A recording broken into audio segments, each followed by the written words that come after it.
Kalau di camp yang ngomongin keberlanjutan antara Ganjar dan Prabowo, kita udah tahu yang ori cuman Ganjar. Itu ada Ganjar Mahfud dan Prabowo Gibran. Sementara posisi yang kedua ini ada Anies dan Muhaimin. Menurut gua posisi perubahan ini ya memang kurang terlalu populer, harus diakui di kalangan masyarakat. Dia tidak menjual dirinya, tapi menjual Jokowi. Apalagi setelah ada Gibran. Mereka ini kan punya kemudian kesinambungan yang jelas. Selain garis darah, tentu saja nilai-nilai perjuangannya. Dia lahir dari rahim yang sama, rahimnya PDI Perjuangan. Halo dulur, gue Ahsan.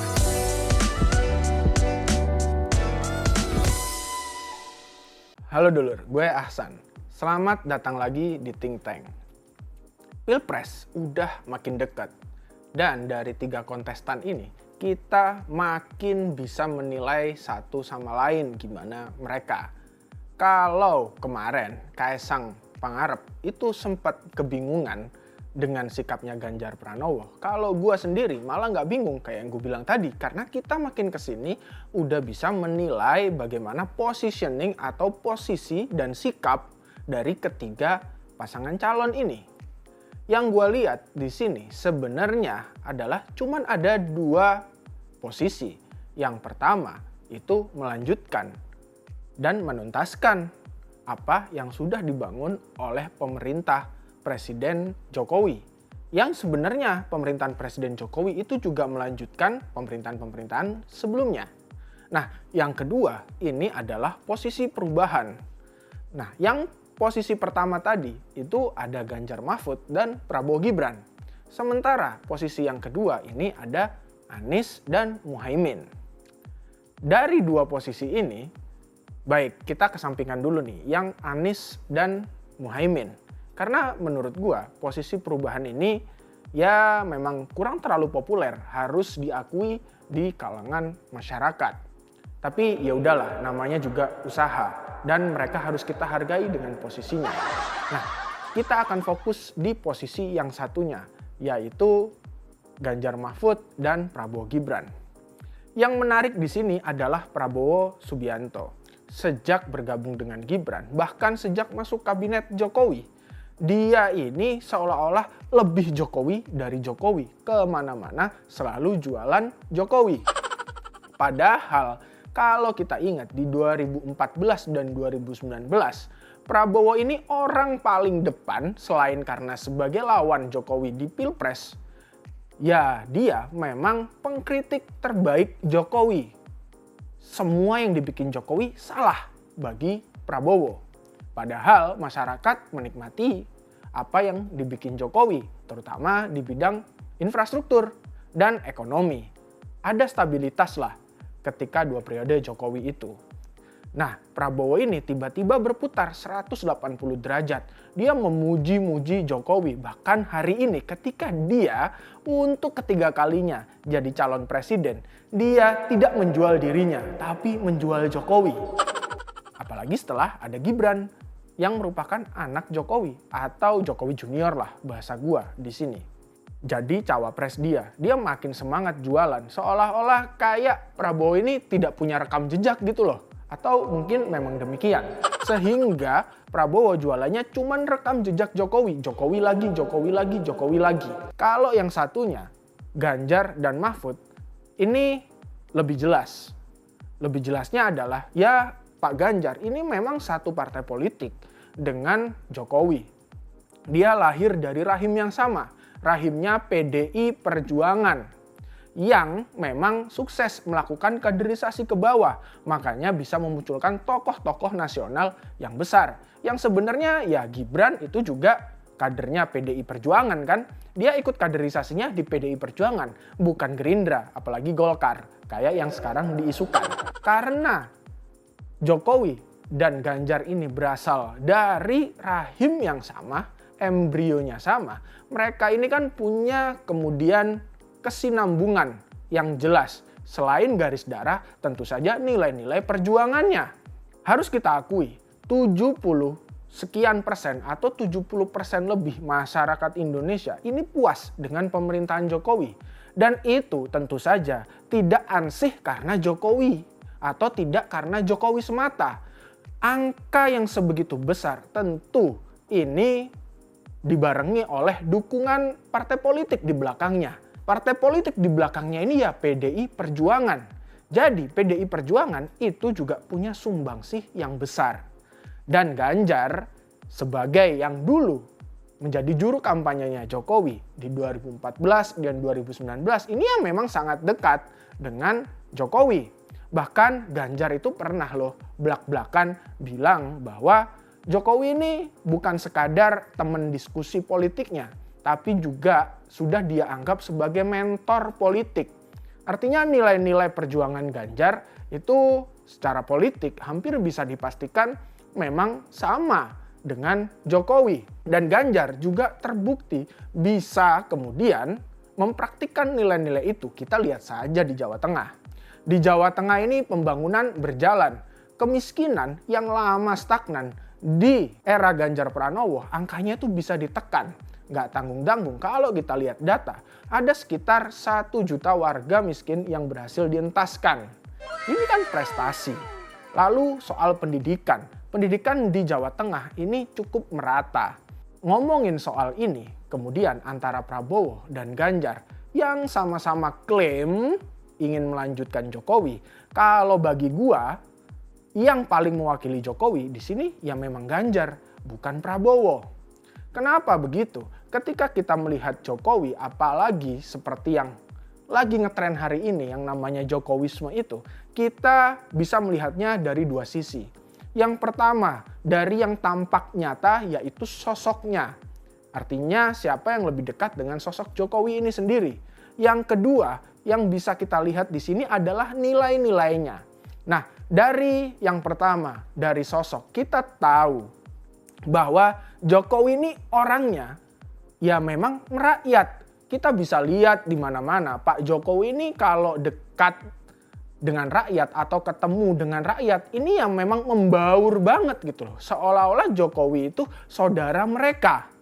Jokowi nggak ragu tuh salaman dengan masyarakat. Bahkan kalau ada masyarakat mau salaman meskipun pas pampres ini menghalangi, kata Jokowi, persilahkan masuk gitu. Kemudian bisa ketemu sama Jokowi, bisa salaman. Ya semerakyat itu. Nah ini kalau menurut gua hampir kemudian agak kurang terlihat di sisi Prabowo. Tapi sangat terlihat di sisi Ganjar. Kita bisa lihat kok di media sosial banyak banget kemudian itu footage atau video-video yang menunjukkan Ganjar ini yang memang membaur dengan masyarakat. Ganjar bisa nginep di rumah masyarakat yang kita nggak pernah lihat itu dilakukan oleh Prabowo. Ya nggak tahu Prabowo nginepnya di mana. Ganjar bisa nginep di rumah masyarakat, orang biasa. Dan itu di berbagai tempat, nggak sekali 2 kali aja gitu loh. Lalu kita bisa ngelihat Ganjar ini ketika ketemu masyarakat itu udah kayak teman sendiri, ketemu petani di pinggir sawah ya udah jadi kayak petani juga. Ganjar nggak menjaga jaraknya gitu loh. Dia gampang, dia bisa rangkulan sama petani itu, menerima salaman dan lain-lain. Sementara kayak kemarin yang baru-baru aja terjadi, kita lihat Prabowo ini ada gitu video yang nanti bisa kita putar. Prabowo ini agak menolak salaman dengan kiai. Padahal kiai loh, bukan masyarakat biasa. Jadi ada jarak, Prabowo itu tidak bisa membaur dengan masyarakat. Dalam hal ini jelas ya bahwa Ganjar lebih. Lalu dari sisi pribadi Pak Jokowi yang lain, satsetnya, kecepatannya. Kita tahu keunggulan Jokowi ini adalah dalam gerakannya.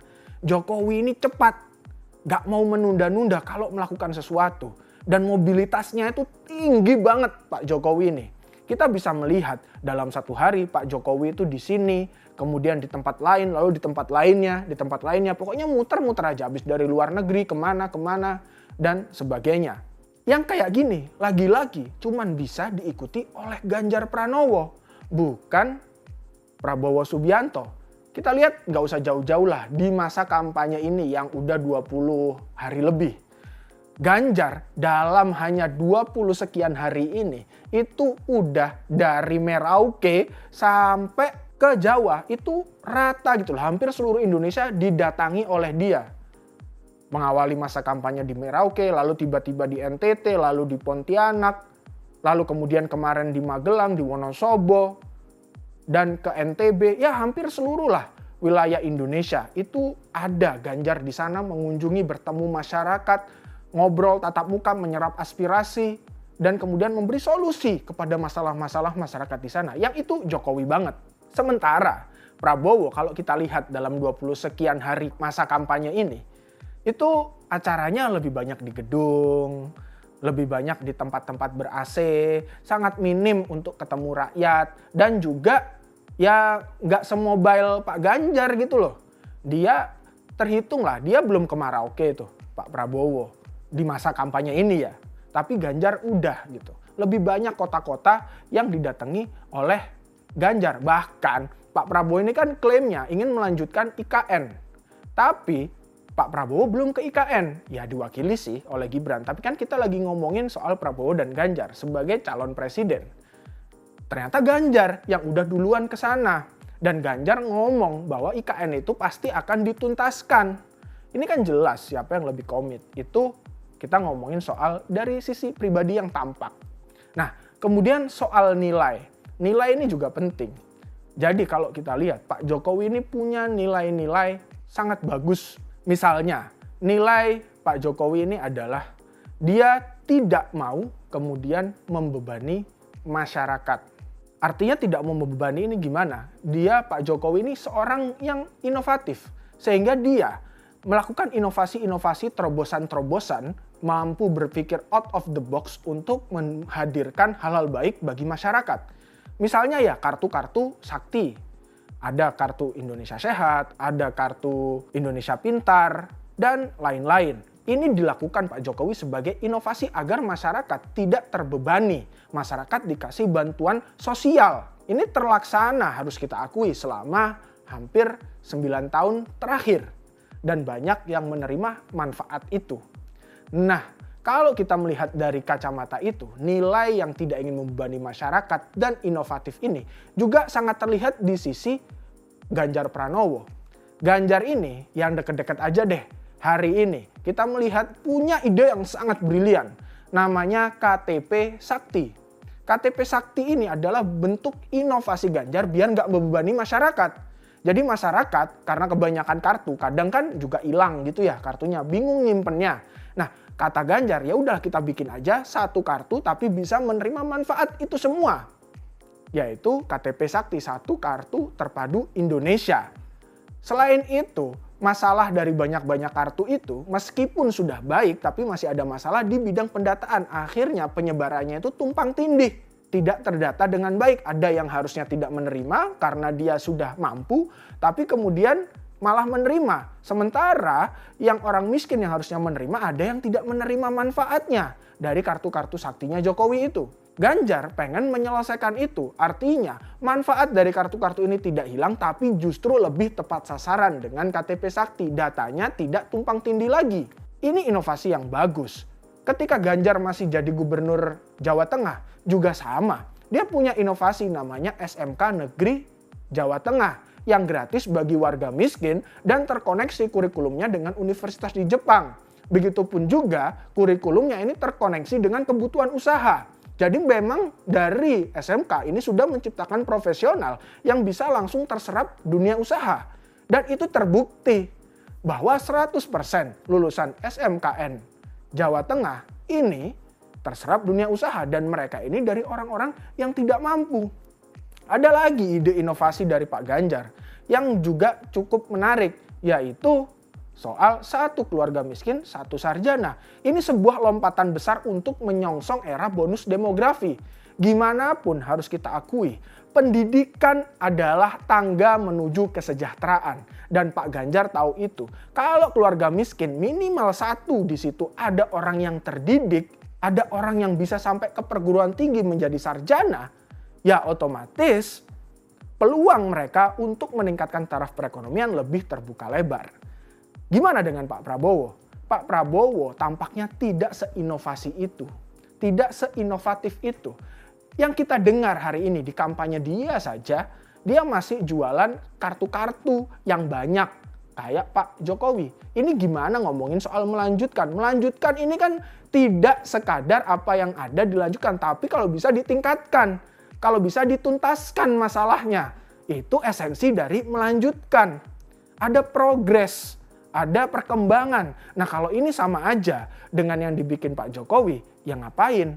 Tapi Mas Ganjar tadi kan ada penambahannya. Ini jelas menunjukkan Pak Prabowo ini kurang inovatif. Tidak seperti Pak Jokowi yang akhirnya tetap akan membebani masyarakat. Kenapa? Ada masalah-masalah yang tidak terselesaikan dan kayak yang gue bilang tadi ingin diselesaikan Pak Ganjar lewat KTP Sakti.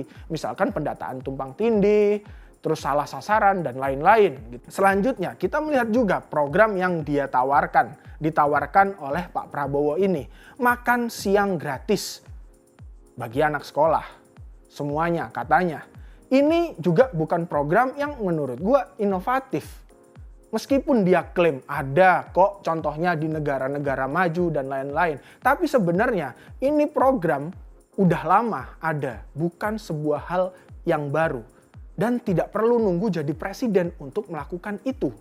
Kita melihat kok banyak gerakan-gerakan sosial masyarakat itu yang sudah mampu melakukan itu. Misalkan Food Bank of Indonesia yang dia mampu mendaur ulang.